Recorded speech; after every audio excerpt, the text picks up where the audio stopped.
A gente vai. Olá, eu sou Luiz Guilherme Prioli, seu âncora aqui no podcast do IFL São Paulo, Acendendo as Luzes. Para quem não conhece, o Instituto de Formação de Líderes de São Paulo é uma instituição apartidária, independente, sem fins lucrativos, que visa espalhar os ideais de liberdade pelo Brasil através de toda a nossa rede de associados e parceiros. Nós acreditamos que os verdadeiros protagonistas das ideias de liberdade são as pessoas comuns. E hoje, no tema aqui no podcast, vamos falar mais sobre empreender no setor financeiro, no mercado financeiro. E para isso temos um convidado especial, Thiago Reis, fundador da Suno Research. Thiago, queria te agradecer aqui por estar aqui comigo, falando com o IFL e todos os nossos ouvintes. E esse, assim, até pelo nosso público, tem muita gente do mercado financeiro, que faz parte do Instituto e também que está ouvindo a gente. Eu queria ouvir um pouco da sua trajetória, de como você chegou a criar essa casa de research que ela é hoje. Bom, primeiro que a Suno hoje tem outras áreas que não só a área de research, temos asset, wealth, estamos crescendo em várias outras áreas. Bom, eu comecei no mercado financeiro ainda com 17 anos, fazendo a gestão de um clube de investimentos que tinha dinheiro de família e amigos, né? Era um valor pequeno, começou com o valor de um carro popular na época. Você começou na faculdade, investir? Até antes da faculdade, já no terceiro ano do colegial, eu já investi. Inclusive, tem um livro aqui, que foi o primeiro livro que eu vi, deve ter em algum canto aqui, depois a gente acha. Qual que é? E eu me lembro, era um livro do Warren Buffett qualquer, e eu me lembro que durante a aula de química, física, eu tenho certeza que era aula de física, eu botava o livro de física aberto e botava o livro de finanças e tal que eu estava lendo aqui, e eu ficava lendo durante a aula e tal, né? Tipo, ficava parecendo que eu estava estudando física quando na verdade eu estava estudando investimentos já no colégio. E então eu comecei ali fazendo a gestão desse pequeno clube de investimentos, deu super certo. Depois transformei em fundo, vendi minha participação para o sócio, e de 2016, finalzinho de 2016, eu resolvi criar a Suno. Mas espera aí, eu quero até pegar um pouco dessa parte. Você fez um clube de investimento. Sim, sim. Como que funcionava esse clube de investimento? Cara, era um clube de investimento. Você vendeu ele, então, você, antes de criar a Suno, você já tinha feito uma empresa, fez uma exit? Eu tinha o clube de investimentos, que basicamente comprava ações, foi super bem, porque eu fiz boas escolhas ali, né? Alpargatas multiplicou por 15 vezes. Eu não lembro de perder dinheiro de 2003 até 2008. Foi uma festa, dava 40% ao ano e tal. E pô, Warren Buffett tinha feito somente 20, entre aspas. Eu achava com 20 e poucos anos que eu era melhor que o cara, né? Obviamente que veio a crise de 2008 que ensinou humildade a muitas pessoas, inclusive para mim.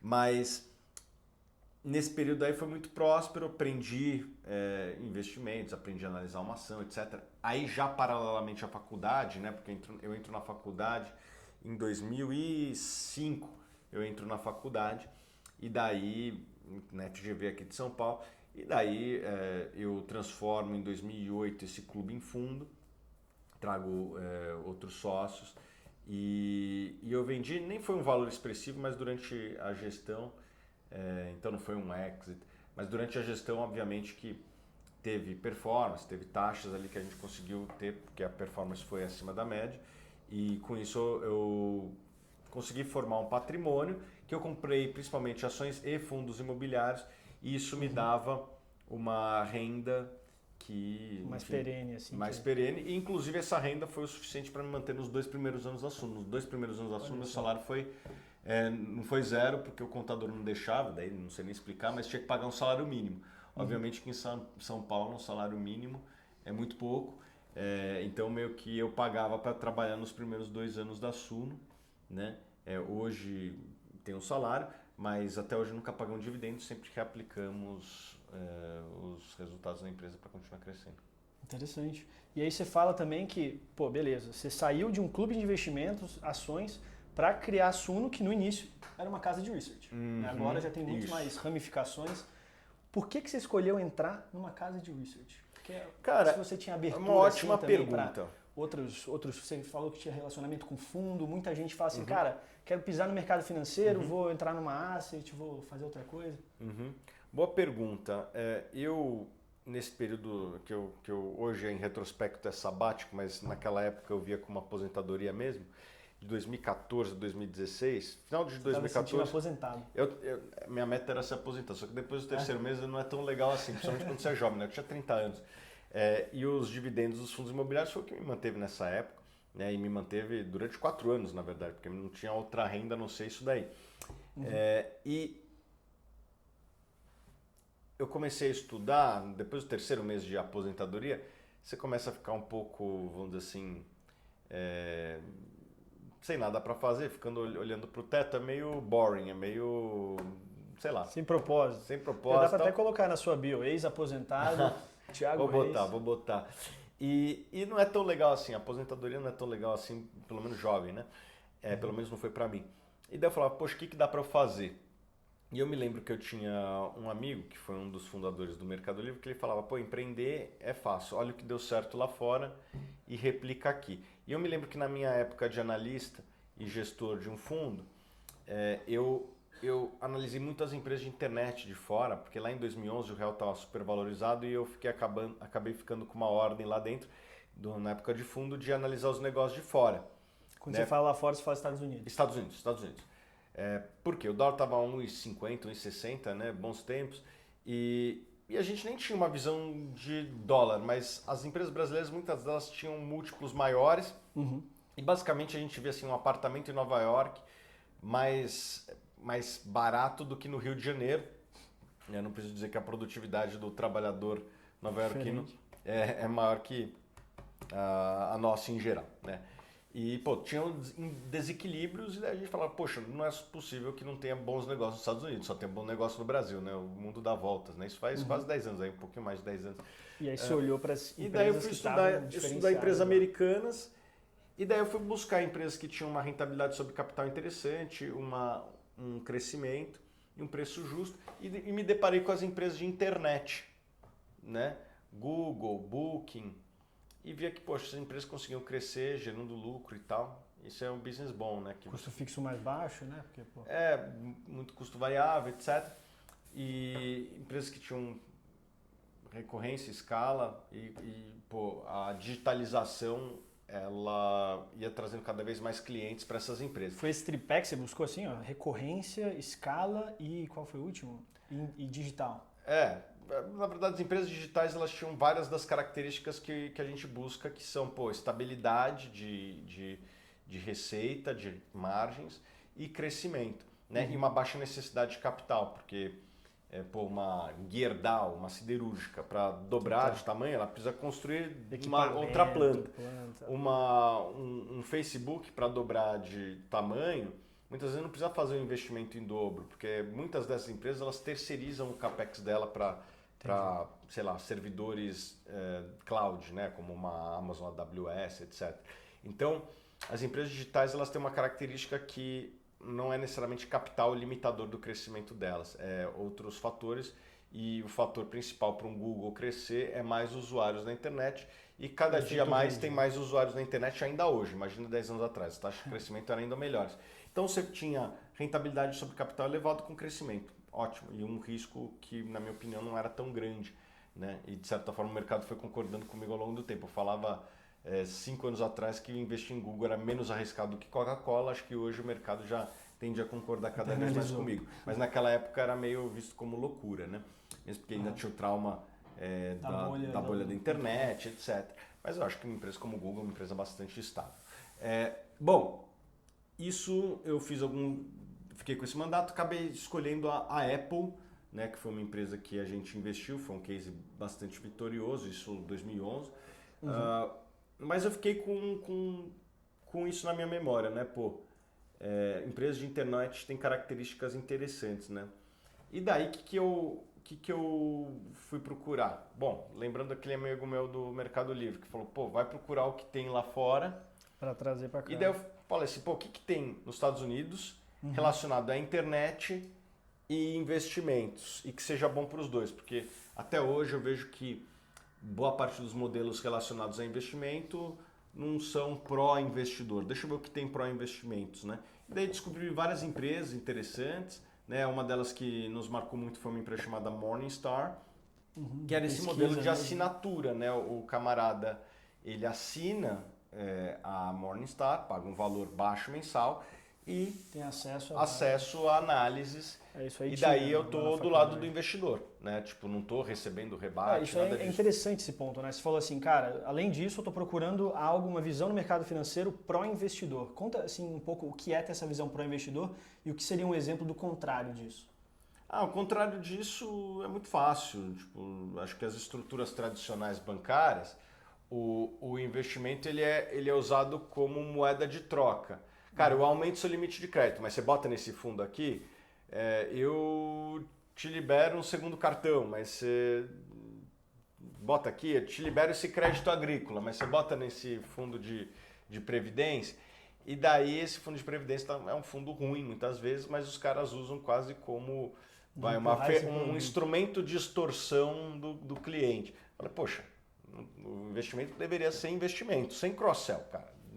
Quer crédito, é crédito, quer investimento, é investimento. E tem pessoas que querem não só investir como um mecanismo de você liberar outras coisinhas, ali outros serviços bancários, mas eu quero investir de verdade, né? E poxa, eram poucos modelos que eram de fato alinhados, esse é um modelo que eu acho que é bastante alinhado.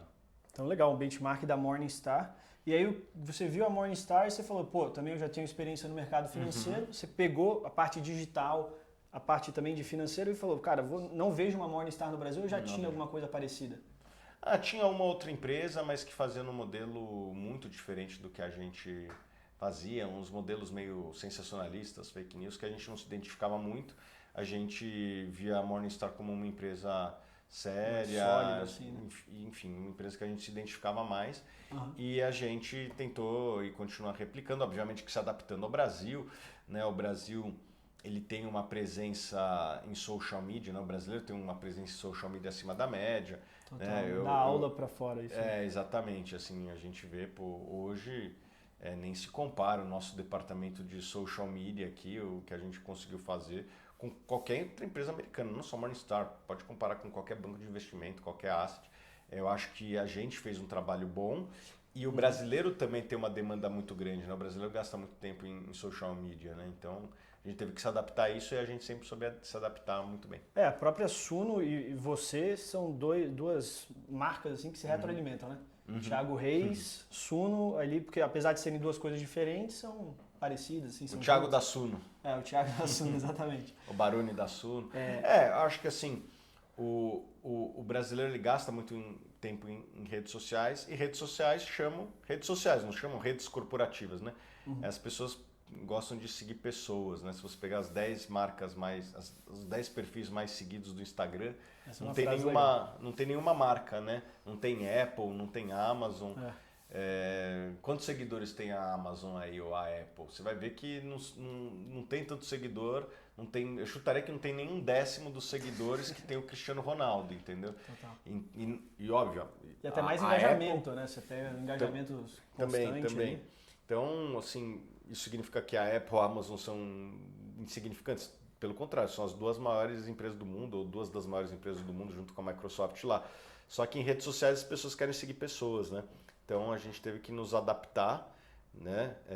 As pessoas falam, pô, Thiago, você é influencer? Não, eu sou um analista com presença digital, né? Como eu sempre fui. Só que em vez de falar no tete a tete, hoje a gente fala através da internet, através desses canais digitais, que quando a gente começou nem eram tão populares. Quando a gente começou o Instagram, não era tão popular, nem tinha live no Instagram, acho que nem era possível fazer live, ou tinha acabado de lançar live no YouTube.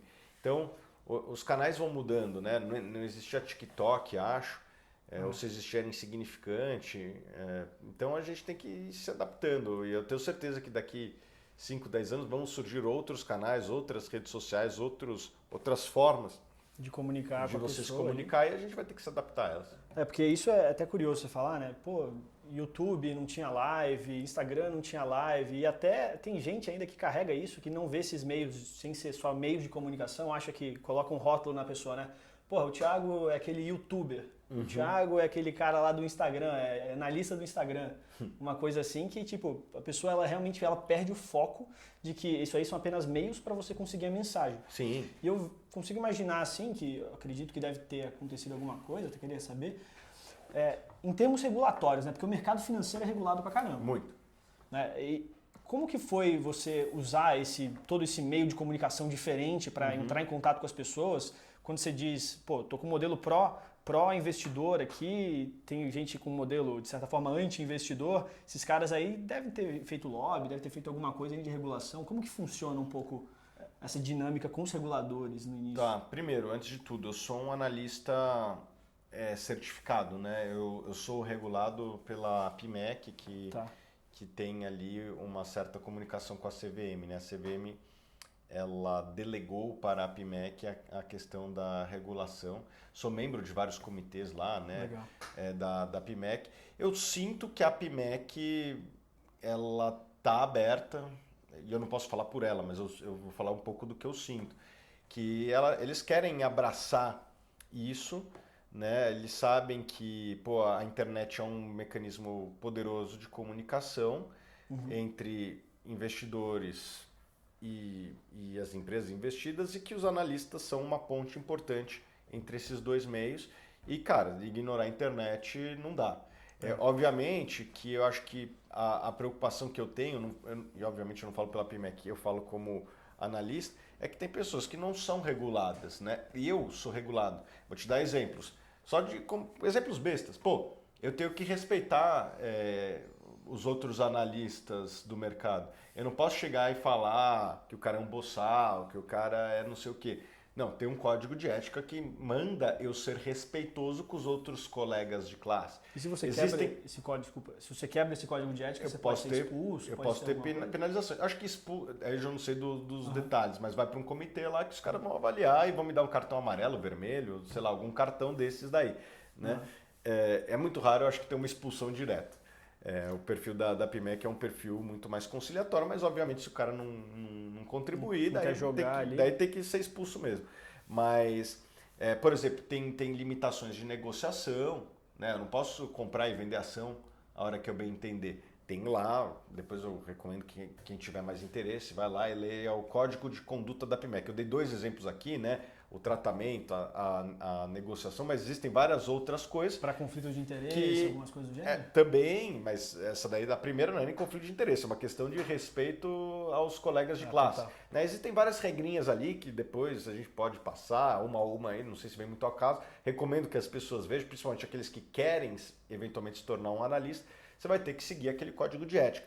E a minha preocupação como analista é que eu vejo muitas pessoas que exercem a função do analista sem ser devidamente regulado. Pô, eu sou regulado. Eventualmente, cara, se eu andar fora da linha, eu vou pagar sofrer as consequências, né? E além de que, pô, eu estou pagando uma mensalidade, eu tenho que me manter atualizado, eu tenho que fazer várias outras coisas, né? Que um analista, qualquer analista, seja um com presença digital como eu e outros que não têm, eles têm que respeitar. Então, a minha percepção é que enquanto isso estiver sendo respeitado, dificilmente qualquer analista vai ter problema. Lembrando que eu não sou o único analista com presença digital. Tem outros analistas CNPIs que têm uma presença importante também. Entendi. E aí, assunto, você falou também, né, do modelo, no começo ali do início, do modelo de negócios que você se baseou lá fora, de recorrência digital. E olhando ele para o Brasil, né, porque tropicalizar muitas coisas, muitas vezes requer suas mudanças, suas estratégias. Qual seria a dor assim, que você fala que a Suno veio para solucionar? Cara, a dor que a gente vem para solucionar é uma dor de rentabilidade da carteira das pessoas.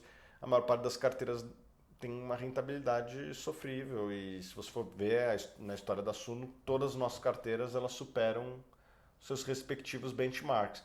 Os investimentos no Brasil eles sempre foram tratados como um mecanismo de cross-sell de outros produtos bancários e não vamos dizer assim, um instrumento fim, né? Pô, vou investir porque eu quero investir, não porque eu quero que libere o limite do cartão de crédito ou que me deem um crédito agrícola. Essa coisa cruzada. Então, como um fim em si mesmo, né? Com um fim em si mesmo. E os investidores no Brasil têm percebido isso, não é à toa que desde a nossa criação, e obviamente que a gente não é a única força que ajudou nisso, mas o número de investidores no Brasil multiplicou por 10 em ações e em 20 em fundos imobiliários. Então, tem cada vez mais pessoas pensando como nós, né? Aliás, tem outras forças aí, o envelhecimento populacional, né? As pessoas quando vão ficando mais velhas, a idade média do brasileiro e na verdade do cidadão mundial tem aumentado.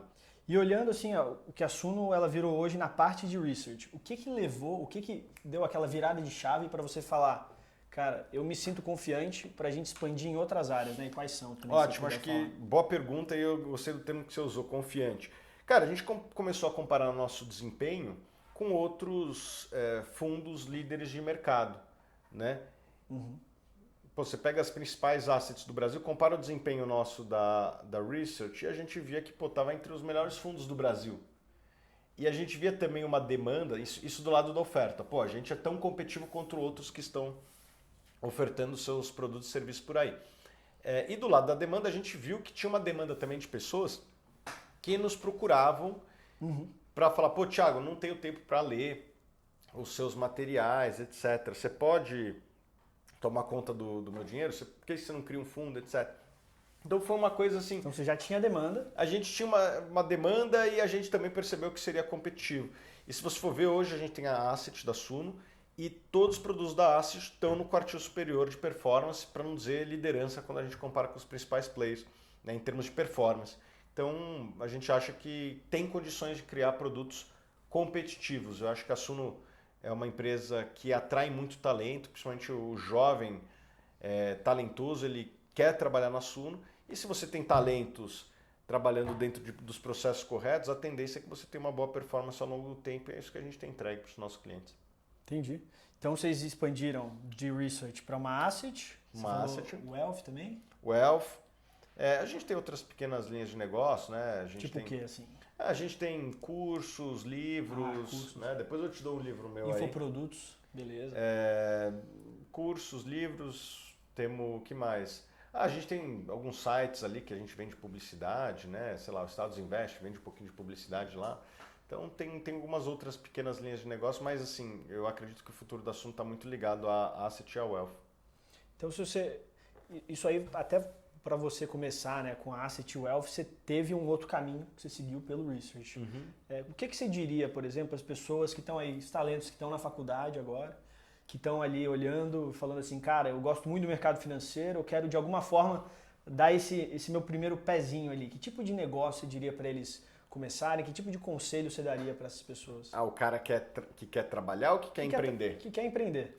Cara, empreender no mercado financeiro, eu vou falar da parte de investimentos, né? Porque quando a gente fala de mercado financeiro, tem de tudo aí. Tem cartão de crédito, conta corrente, seguros, pô, tem muita crédito. Fazer um banco digital. Fazer um banco digital. Eu tô mais na parte de investimentos, que é onde eu dediquei a maior parte da minha vida, ou a totalidade da minha vida profissional, né? Eu não vou falar aqui de seguros ou de cartão de crédito. Claro, com uma razão, né? Você vai falar o que você achou interessante, o caminho que você trilhou.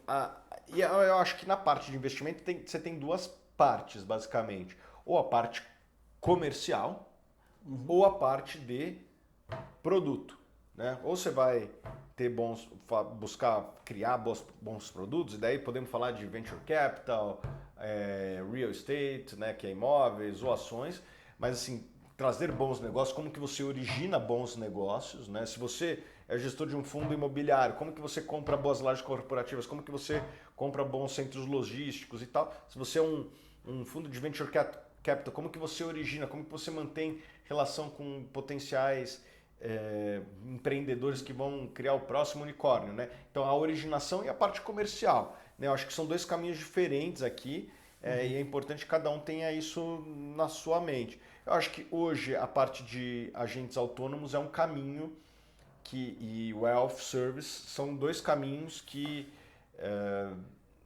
podem ser muito interessantes para quem quer empreender, mas sempre acho que com um viés comercial, né, atender clientes para aplicarem bons produtos. E aqui bons produtos, cara, eu acho que assim, o caminho que tem é você criar uma asset, mas criar uma asset, cara, é complicado. É complexo, porque você tem que captar e aplicar. E eu acho que a maior parte das pessoas é difícil ter essas duas habilidades, e principalmente se você é novo. Acho que Total, né? Se você é novo, cara, até os 30 anos, trabalhe numa boa instituição, pô, você quer seguir na carreira de Venture Capital, quer seguir na carreira de fundo imobiliário, quer trabalhar com a Suno, ações. as vagas estão abertas aí? Tem sempre vaga aberta. Se você quer ser analista de ações, ter sua asset de ações, sei lá na frente, o que eu faria? Acho que nos primeiros, até os 30 anos, cara, escolha uma boa escola e talvez ali depois, quando você já tiver mais contatos e tal, talvez aí você monte seu próprio negócio.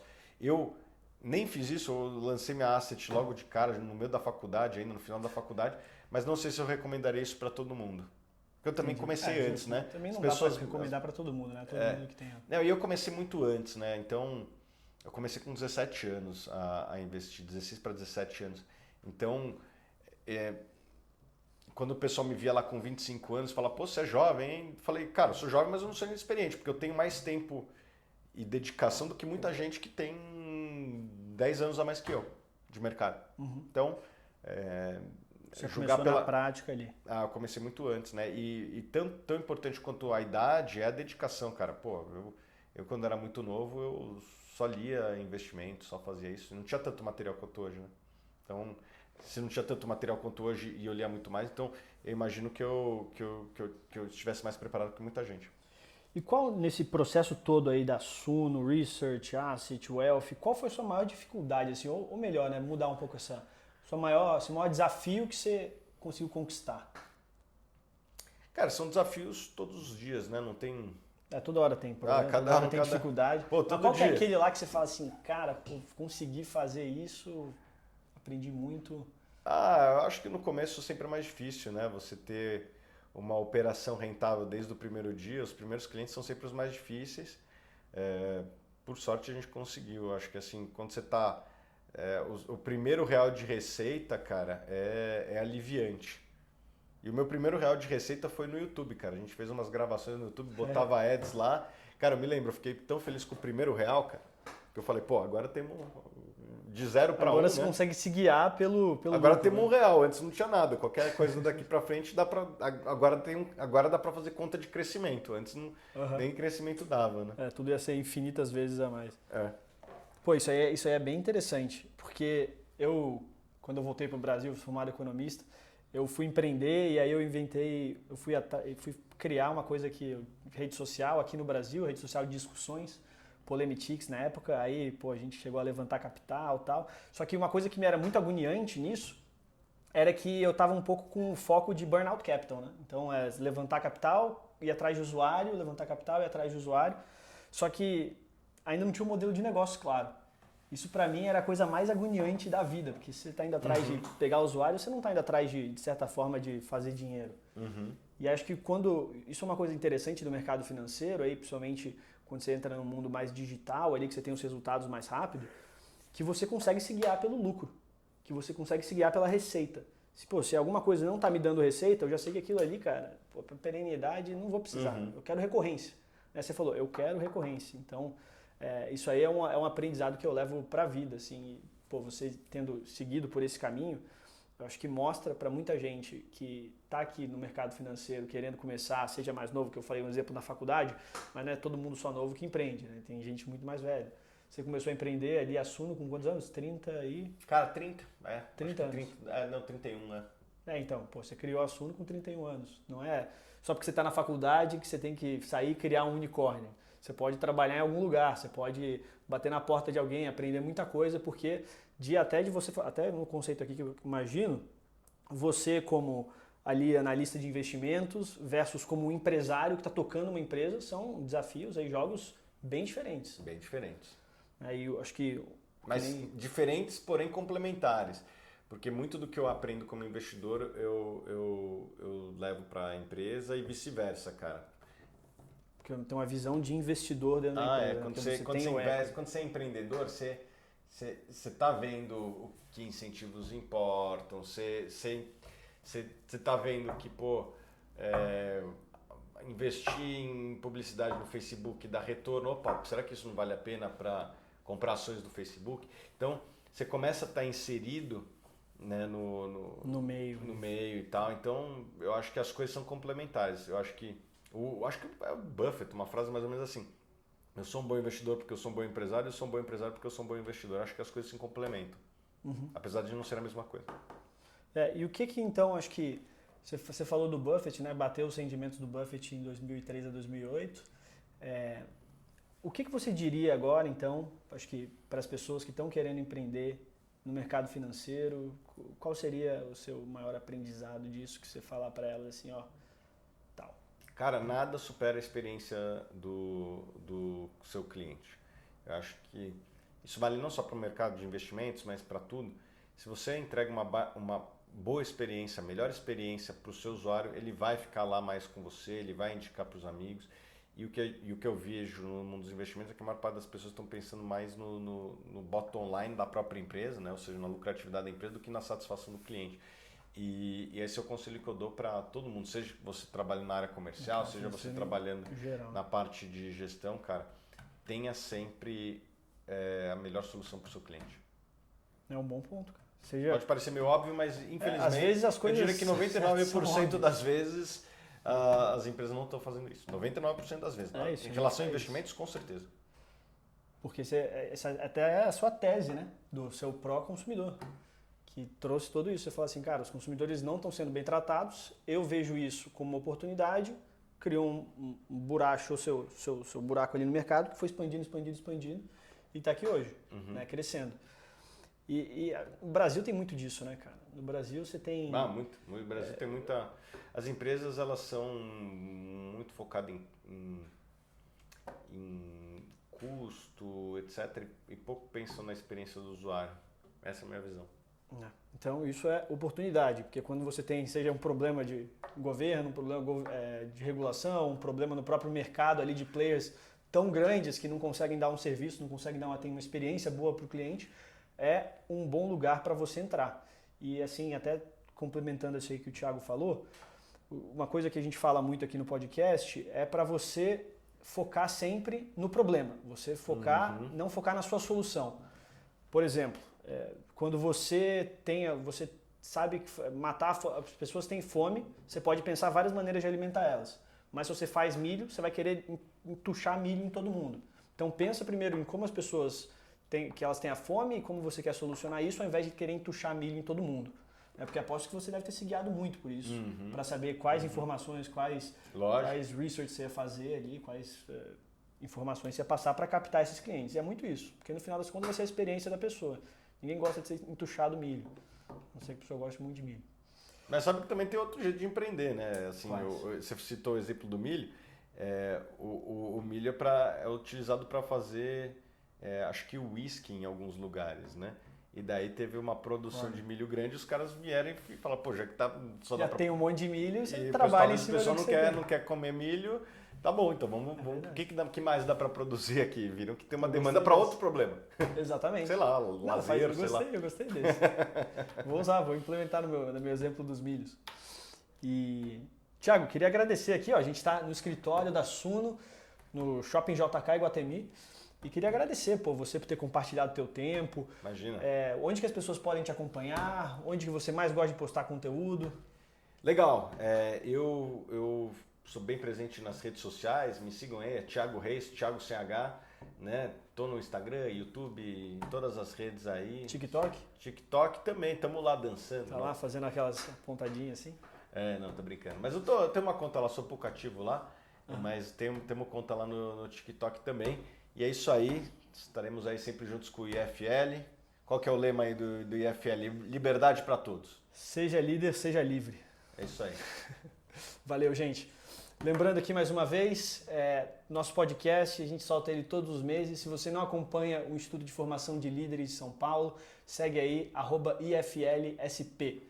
Nós temos processo seletivo 2 vezes por ano, então fica ligado para saber quando você pode entrar no Instituto, ou também, né, você está pensando nessa pegada digital aí, a gente lançou um curso que chama Um Pequeno Passo para a Liberdade, que é um curso completamente digital. A gente pegou vários professores do Instituto ali, eu mesmo dou aula de Introdução à Economia, Introdução à Política, e tem mais um monte de nomes, Rafael Lima, várias pessoas também do Instituto.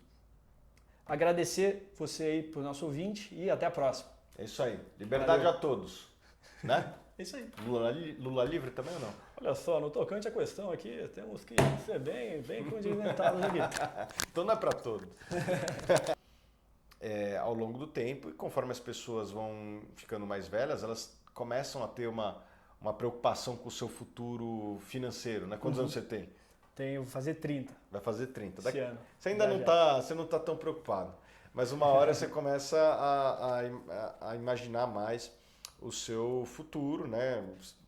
A confiança das pessoas no sistema previdenciário público no mundo todo, ela cai a cada dia. Né? No Brasil cai talvez cada hora, minutos. Então as pessoas que quiserem ter uma aposentadoria digna vão ter que construir por si só. E os investimentos listados são uma alternativa. São a única alternativa? Não, você pode abrir uma empresa, você pode construir casinhas e alugar, né? Estou dando exemplos aqui, mas os investimentos eles são tradicionalmente uma das principais fontes de geração de riqueza pensando na aposentadoria. Conforme as pessoas vão pensando cada vez mais nas suas aposentadorias, elas deveriam se preocupar mais com os investimentos e principalmente na rentabilidade daquele investimento. E eu acho que a Suno vem ajudar esta dor específica. Entendi. Deixa eu